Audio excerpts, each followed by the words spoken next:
Alright, I'm back with another recording. It is around 7:30 at night.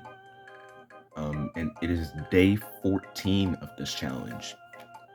If I'm being honest, I really did want to grind earlier today, but yeah, the place I'm recording in right now wasn't available for that.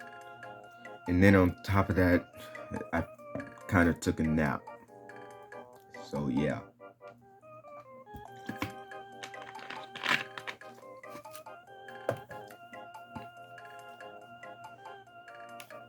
Alright, it's time to continue on with 3 drops, in which there's only 3 more drops to get here in Threed. That wasn't supposed to be a pun, because, you know, the town's name is called Threed, and there's 3 more drops for me to get. Yeah. And those drops are the No Good Fly, the Urban Zombie, and the Zombie Possessor. All of which can group up with other enemies. Now, I'm going to try and do the No Good Fly first, since they're the easiest to beat out of those 3 enemies. And it's also because they're honestly the most difficult to single out. Because No Good Flies will usually spawn in groups. And they will fight in groups too. See, there's a No Good Fly right here.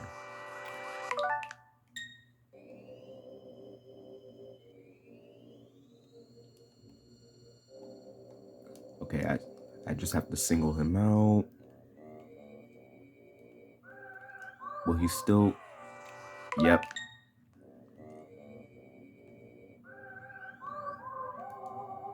Oh, there's more of them. That's not what I wanted. Like, at all. And I can't run from the battle.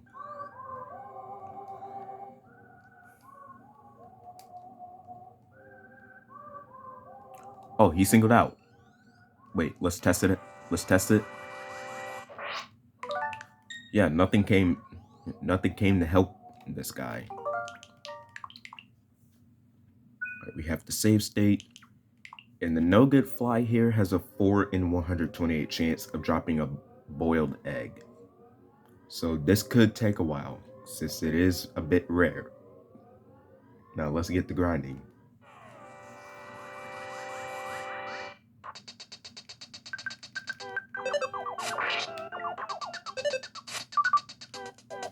Now the No Good Fly here is a pretty weak enemy. It's just the fact that they usually group up with other enemies, such as other No Good Flies, and like the Putrid Moldy Man. Oh wait, I think I screwed it up.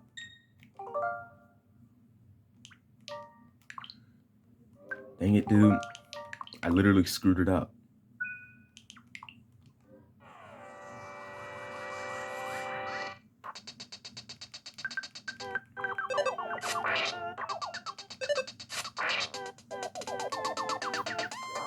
See, it's the fact that they group up with other enemies which makes them kind of annoying to kill. Because these guys are really difficult to single out. Like, honestly, I got lucky that I managed to single him out pretty easily. Because I'm telling you, they're not this easy to single out.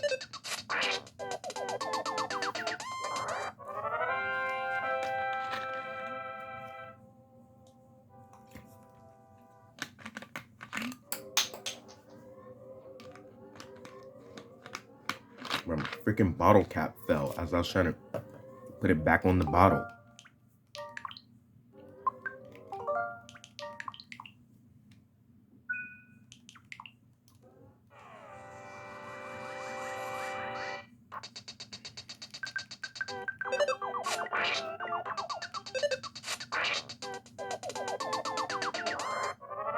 Alright, and if we do get the drop early, then...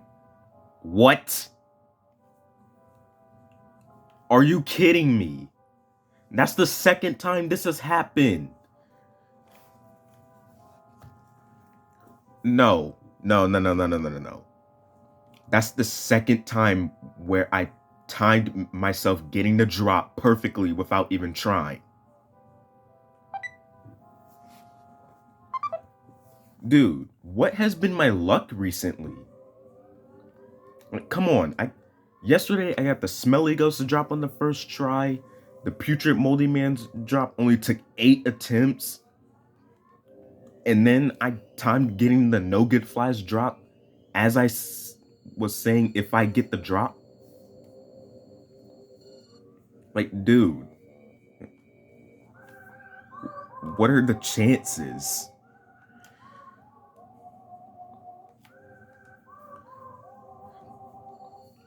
But no, like, seriously though, how come that's happened to me twice now? You know, I might as well heal up. Oh, I don't even have enough money.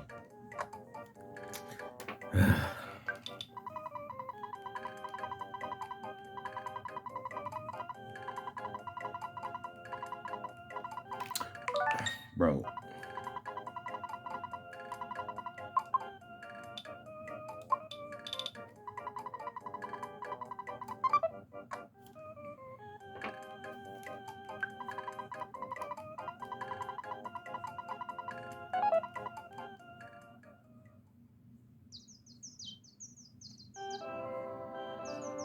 Alright. Everyone is healed up. Back to full HP.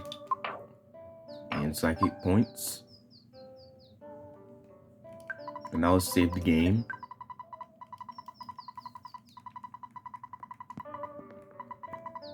Wait, hold up.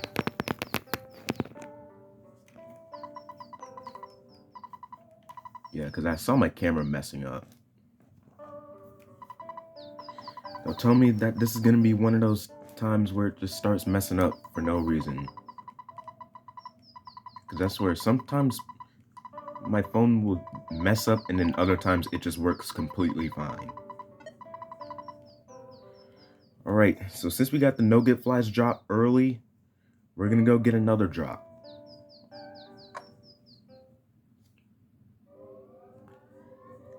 Now, my target is going to be a zombie possessor because they have the rarest drop of all the enemies here in 3. In which they have a 2 in 128 chance of dropping a secret herb.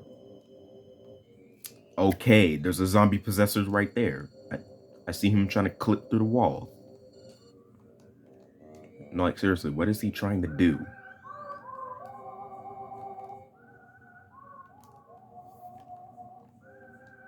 Okay, let's test it out. Okay, no enemies came. So we got him singled out.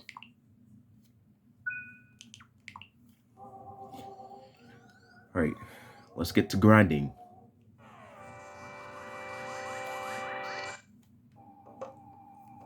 And there's a good reason why I saved the zombie possessor for one of the last enemies in 3. And that's because they possess you. I mean, come on, it's in the name. Zombie possessor. And being possessed sucks because a thing called a tiny little ghost will start following you. It will start to follow you around.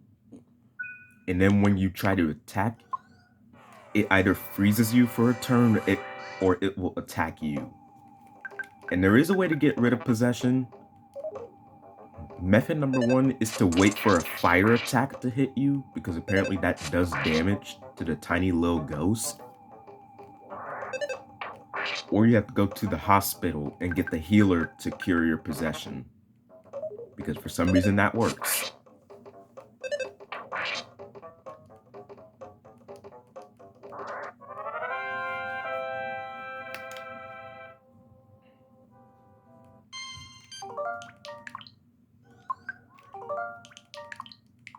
Okay, now surely I have to like actually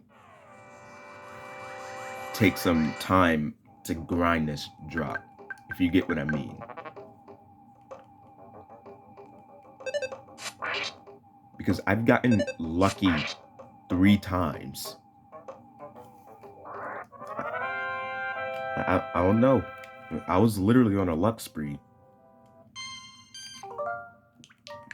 Because how do I get the smelly ghost to drop on the first try? And then I get the putrid moldy man's drop on the 8th try.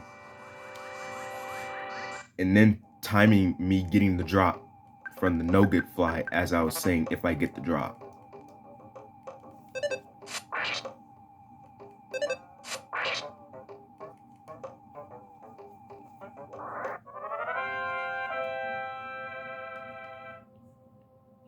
Like, surely the game isn't going to be that nice to me and actually make me grind for this drop. I mean, it is a 2 in 128 chance, so it's going to be rarer than the previous drops I just got.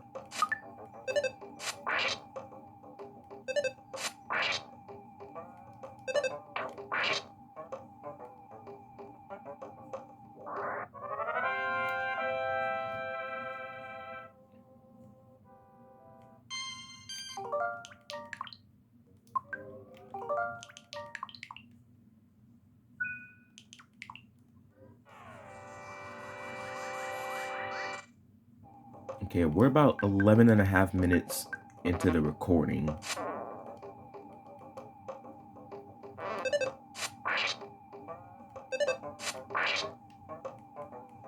If I'm being honest, I seriously don't know how long we've spent on this grind yet.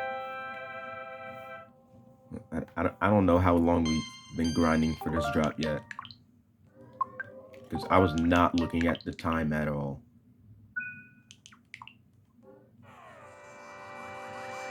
Because I'm over here still flabbergasted that I timed getting the drop perfectly without even trying. Again.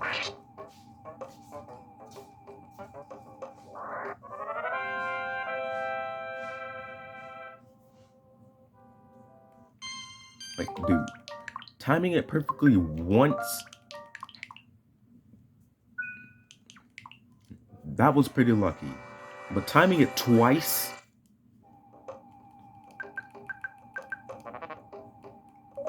that has to be pure coincidence.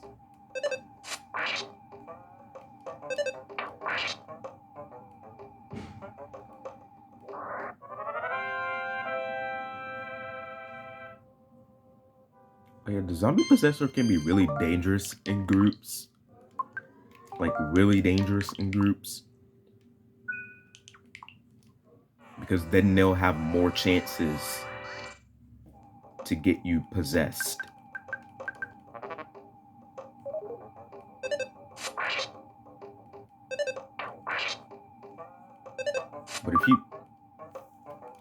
But if you fight a zombie possessor alone, then they really aren't that bad to kill. You just have to get lucky that they don't possess you. Because believe it or not, every battle in the game you fight is actually scripted. Like, literally everything is scripted. Such as getting an enemy's drop. Like, as soon as you touch an enemy and the battle is getting ready to start, everything is scripted. So yeah, certain things will happen during a battle, and then certain things will not happen during a battle. You could get the enemy's drop after they're killed. You could miss an attack. They could miss an attack. They could land a hit on you. You could land a hit on them. They can dodge your attack. You can dodge their attack. See, everything's just scripted. And I only know that because I constantly rewind on battles when something doesn't go my way. So I try to like press a different action during the battle so that I can avoid dying. Because let's be honest, if the Switch version of EarthBound did not have the rewind feature, which helps you save your mistakes, yeah, I would have died like 1,000 times in this game. especially Paula.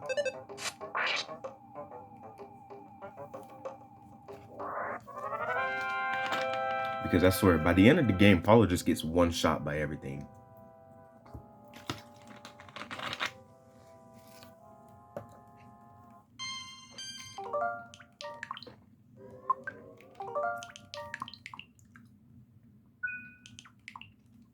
And no, I'm not joking. She actually just straight up gets one shot by everything. Because you got freaking Ghosts of Starmen shooting PSI Starstorm Omega at you. You got freaking things paralyzing you constantly. It just sucks, bro.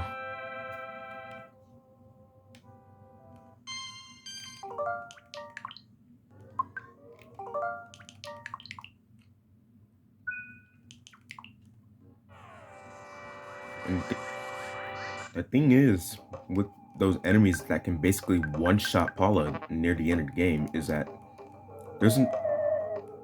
Oh, he tried to possess Paula, but the teddy bear saved her.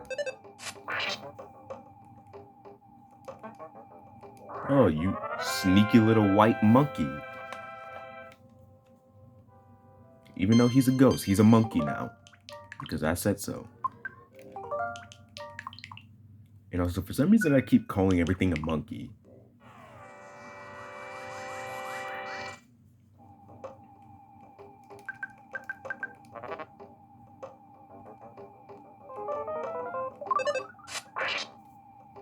But yeah. The thing with those enemies that can one-shot Paula at the end of the game is that there's no way they expect you to fight those enemies grouped up without using PSI. Because usually you want to save PSI for boss battles. Because bosses have a significant amount of HP compared to enemies.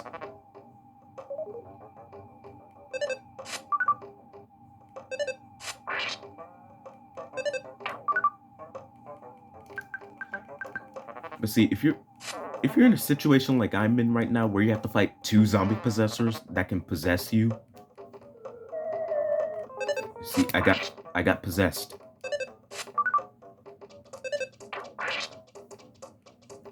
Like how are you supposed to fight them without using PSI?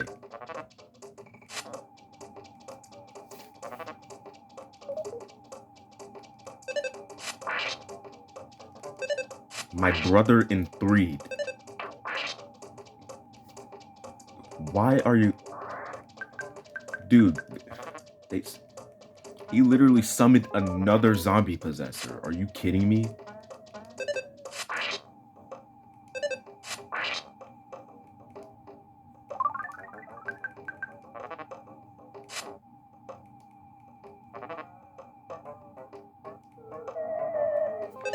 Great, and now Jeff is possessed as well. That's really great. I love being possessed. It's really fun.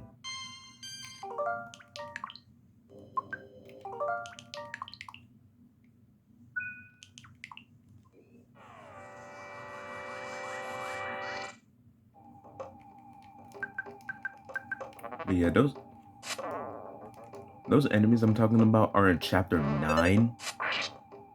And I swear, they're like the most annoying enemies to ever fight, I swear. Because it's basically pick your poison. Because they can all group up with each other, and they all have really strong attacks that can one-shot basically everyone. Like, it's literally a pick your poison. Would you rather have to fight a mechanical Octobot that has high defense and can paralyze you? Or would you rather fight an Evil Eye, which can make everyone feel strange by brain shocking them and paralyze everyone on top of that? Or would you want to fight the Ghost of Starman, which uses Starstorm Alpha and Omega that can basically one-shot you if you don't use PSI Shield?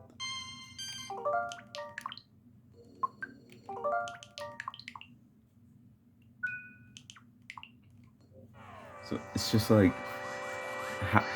what do you expect me to do?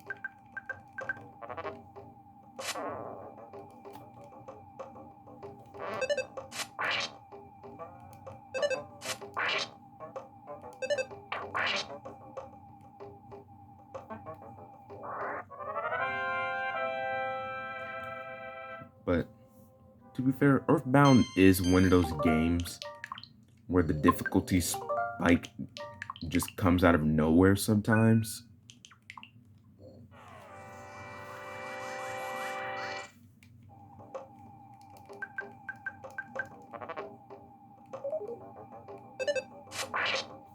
Like, seriously, the difficulty spike just comes out of nowhere sometimes.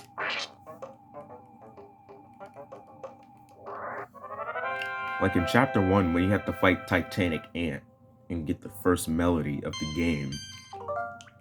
Like, Titanic Ant will literally destroy you if you're not at least level 8. And even when you are level 8, you can only do so much damage to him.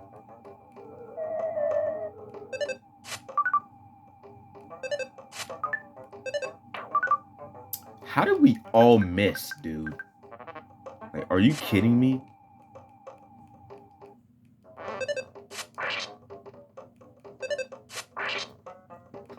Dude, like, seriously, how does everyone miss the attack? Oh, wow, look at that. He summoned another zombie possessor to come and kill us.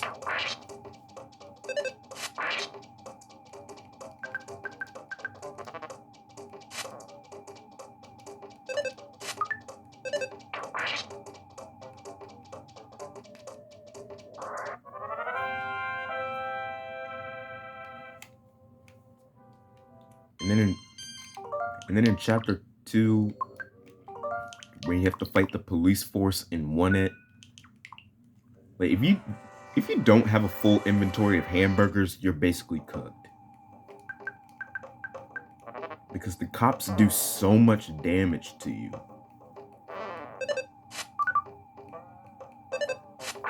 And also in chapter 2, there's Peaceful Rest Valley, where the little UFOs and the spinning robots can give you colds, which make you take damage during a battle and in the overworld constantly if you don't heal it. And then on top of that, you have to fight some exploding trees that deal a ton of damage to you once they explode. And then for chapter 3, is a difficulty spike too. Specifically when it comes to the zombie dog enemy. Because there is no possible way they think fighting those things are fair. Like if you have just Ness in 3, in which why do you have just Ness? You need Paula and Jeff in 3 at this point in the game. But yeah, with Ness alone, like yeah, he can easily take out one of those zombie dogs. But Paula and Jeff, they can't do anything because those things do like more than half of Paula and Jeff's HP in one hit.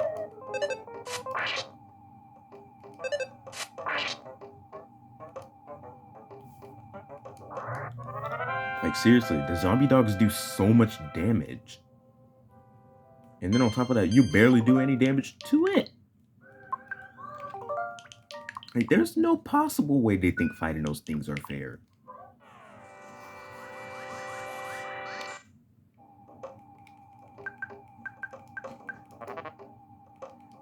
And then another difficulty spike, the Milky Well Sanctuary, also in chapter 3. Because I swear, every enemy in the Milky Well they are so unfair to fight. They all group up with each other. They all have strong attacks.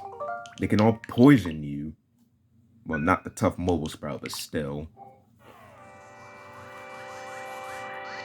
And on top of that, some of them have high defense. Like, again, how do you expect me to fight those things without PSI? because you need PSI for boss battles. And I know you can just refill your psychic points using the magic butterflies in the overworld, but like they don't, the magic butterflies don't really spawn in the overworld that often.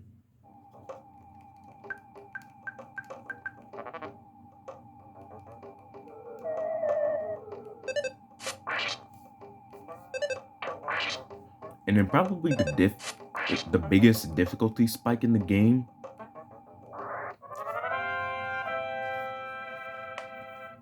I would say is the Foresight department store in chapter 4. Because once Paula gets kidnapped, you're cooked. Literally this time. Because you got freaking scalding coffee cups pouring freaking scalding hot coffee on you, which does a ton of damage. You got you got the freaking mystical record, which ram their heads into you. And then of course there's the Musica, which can literally summon lightning to hit you and make you fall asleep for a few turns.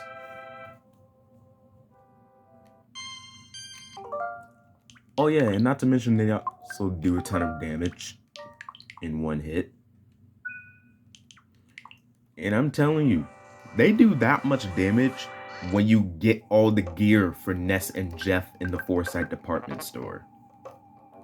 Like literally, I have the best gear on them and I'm taking so much damage.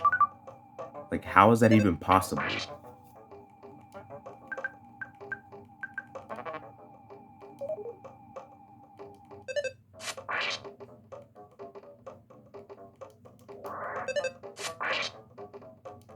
Dude, I swear, the enemies in the Foresight department store treat battles like it's a WWE match, bro. Just freaking slamming into you and trying to ram. Like, dude, I swear, especially the mystical records, those things are the most annoying thing to fight in this game, I swear. Because I swear, they hit harder than bullet trains, dude.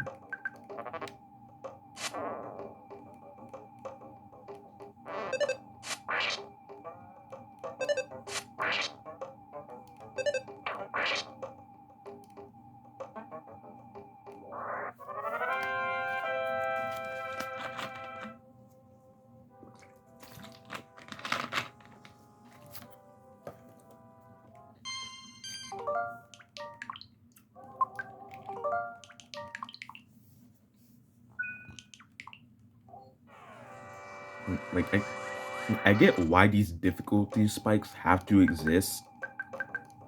Because you have to make your game challenging. Because otherwise, if it's too easy, people are going to think it's boring because they're just winning all the time. So difficulty has to exist. But you got to make the difficulty spike progression linear, dude. Like, why are some sections in the game like the easiest thing ever, and then when you get to the next location of the game, it becomes super difficult all of a sudden?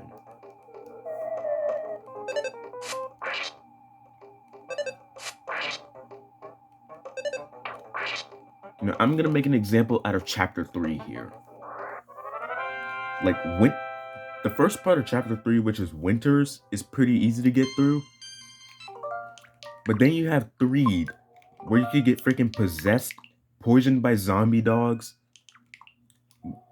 get mold sprayed in your eyes by putrid moldy men. Like, dude.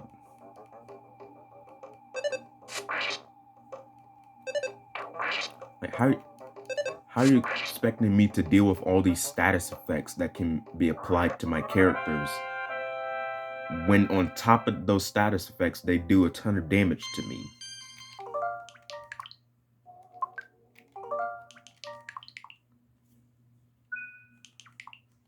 And then Grapefruit Falls and the Fly Honey Factory, which is also in chapter 3, are pretty easy to get through.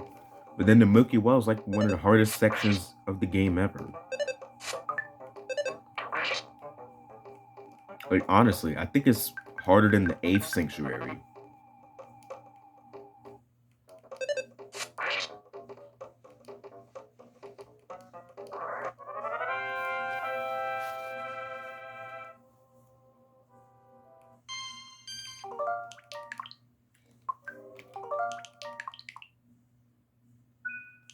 Like I don't know, the difficulty spike in this game is just like it's just random.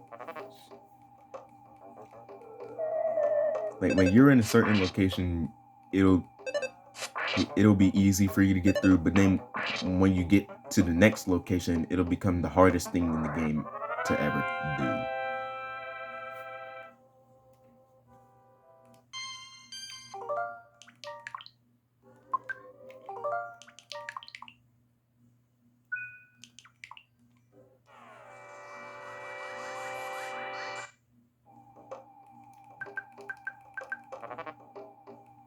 So yeah, the point is difficulty in games have to progress. Like the difficulty has to be linear. You know, let's say it's a Mario game, for example. Like obviously, the first 2 worlds have to be pretty easy. But then once you get to World 3, the difficulty has to pick up a little. And then by the end of the game, it has to become really difficult.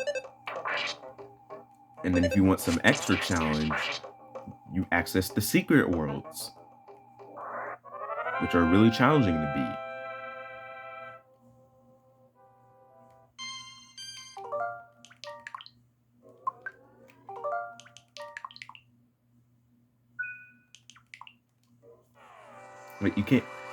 Like you can't just make World 1 easy and then make World 2 the hardest thing in the game and then make World 3 easy again.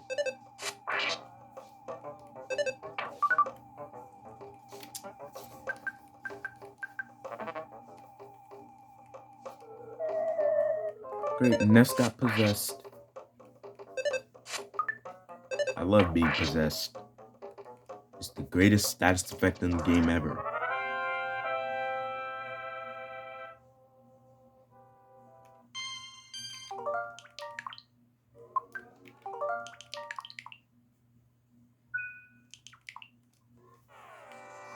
Okay, we're about 33 minutes into the recording.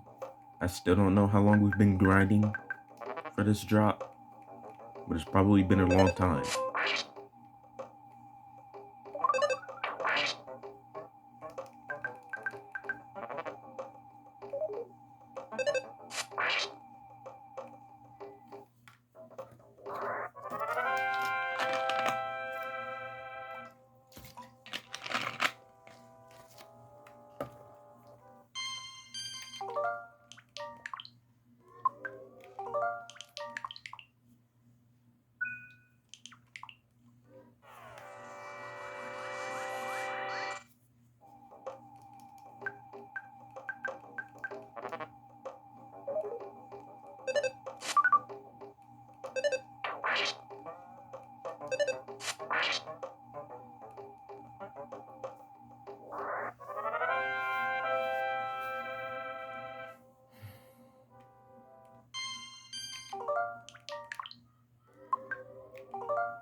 Dude, I'm so excited for when we get the last drop in 3, which is gonna be from the urban zombie, which we're doing later. Because there are way too many drops to get here in 3. I swear to God. Like once I get the urban zombies drop, I'm out of 3, bro. And the thing about it is that I literally can't leave until I get all the drops. And that's because all this enemies in 3 have been summoned by a boss called Master Belch, which we will fight in the Fly Honey Factory later in Chapter 3. And once we defeat Master Belch, the enemies in 3 never spawn ever again. So these enemies in 3 are actually temporary.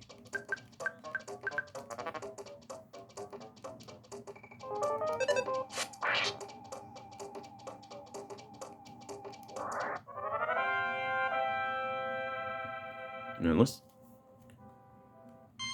let's take my EarthBound enemy drop challenge movie for example. Whenever I talked about the enemies in a specific location of the game, I would have color-coded text. Green text meant that the enemies were permanent at all times in the game. Well, this is assuming before you go to the cliff that time forgot to fight Gygus, the final boss. So yeah, that's what I'm assuming. So really none of the enemies in this game are permanent. But yeah,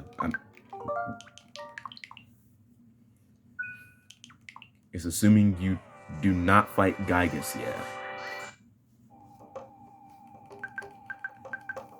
Like, green text meant that the enemies were permanent at all times during the game. Orange text meant that the enemies were permanent in those locations, but they never spawn ever again under certain conditions, such as beating a boss. And then red text meant that the enemies are temporary, meaning that once you kill them, they never spawn ever again in the whole game. And there are a few enemies that are temporary, such as the sentry robots in Chapter 4, or the Shattered Men in Chapter 5.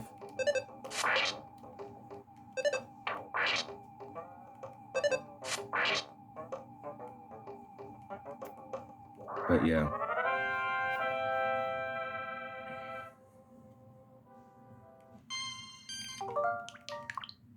But don't worry, I have a plan to get those drops.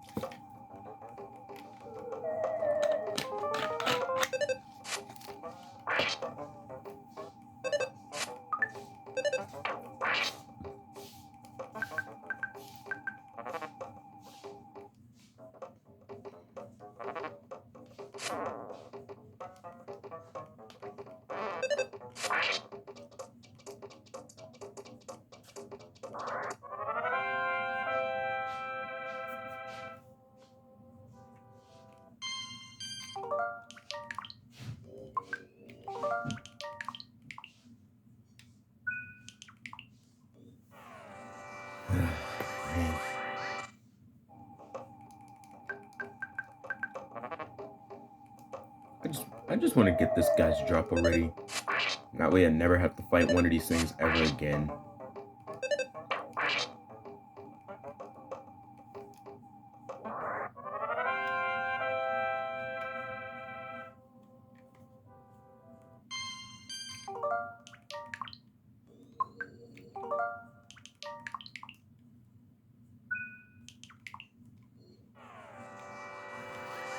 Yeah, there's a lot of enemies in this game that are permanent but never spawn under certain conditions.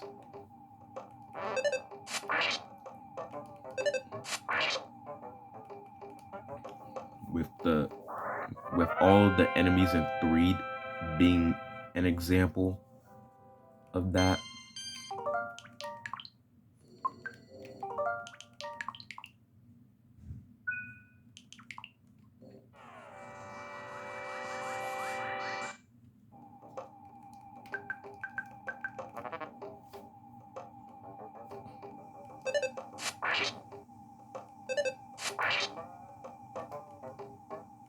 Another example is all the enemies in the Fly Honey Factory. because those also never spawn ever again once you defeat Master Belch.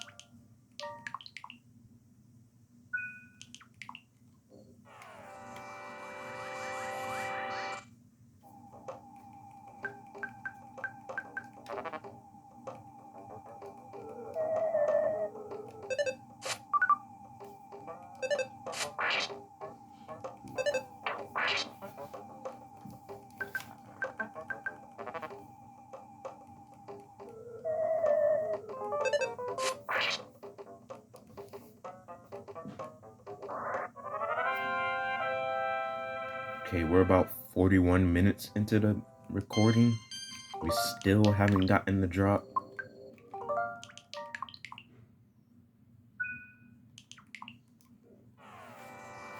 Which makes sense. Because it is the rarest drop in Threed, being a 2 in 128 chance. But hey, at least it's not 1 in 128. Because I swear, the first time I did this challenge, the 1 in 128 drops is what really got to me, dude. Like, they were literally the main reason it took me 38 days to finish the challenge the first time.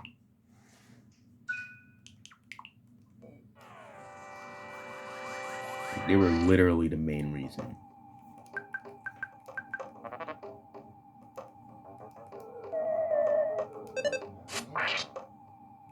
Because I swear, like, the enemies just taunt you with those drops.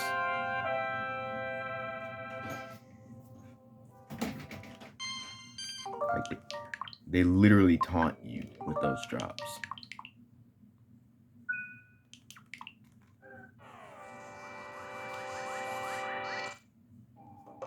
Like, I remember one of the more painful drops to get in the challenge when I did it for the first time was an enemy called the Smiling Sphere, which is in chapter 4.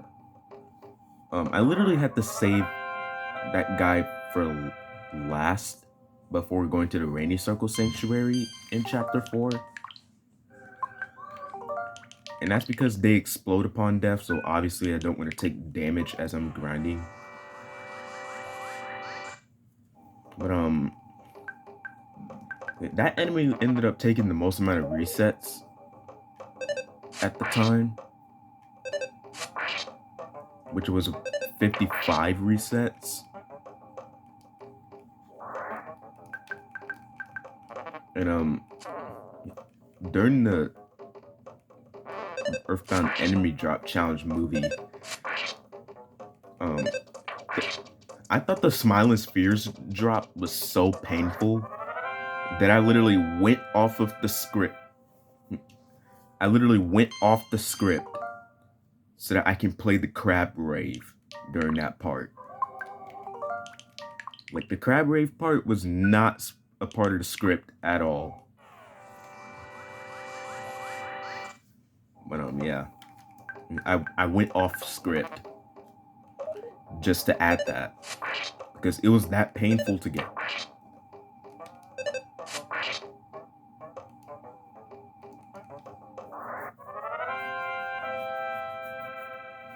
And then of course there was the strong crocodile with, oh, we got the drop. There it is, the secret herb. Okay, we're about 44 minutes into the recording. I still have no idea how long that took. Nor do I know how many encounters it took to get this drop. So you're gonna have to watch the edited version of this video to find out.